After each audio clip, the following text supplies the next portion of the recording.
Kaş bularmış da bular. Mana qizning chiroyli qizning qishini ko'ringlarmi? Men qarang chiroyli qiz. Ma qizning qishi mana tabiiy o'zining qishi, chiroyliqlar. Nima qilasizlar chektirib qashni deyman. Endi unda desam, "Go, ma qashchidan qizlar meni tillab vayronim chiqaratmanglar." Ma qizning qishini ko'ringlarmi? O'zining qishi mana.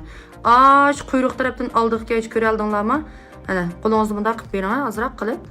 Ha, mana o'ziniki, mana o'ziniki mana. Ko'ringlarmi? Ha, bo'ldi, qo'lingizni tushiraytan, qishingizni bir ko'rsin.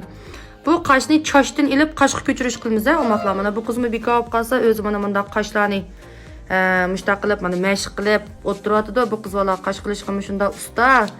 O'z qo'li bilan loyihalab, o'z qo'li bilan mushtaq qaşlarni sizga qilib berdi. Xuddi meniki kirpigimga o'xshash, o'maqlar.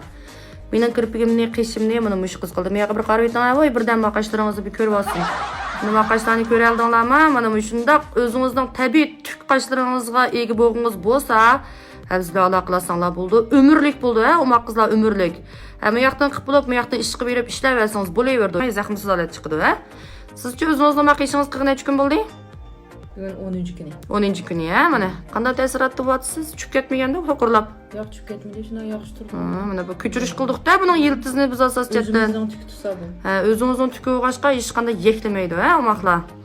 Bo'ldi, aloqalashma desanglar 187 0369 62 50 kutgan nidorimni qo'shish orqali maslahat so'rasanglar bo'ldi, ha?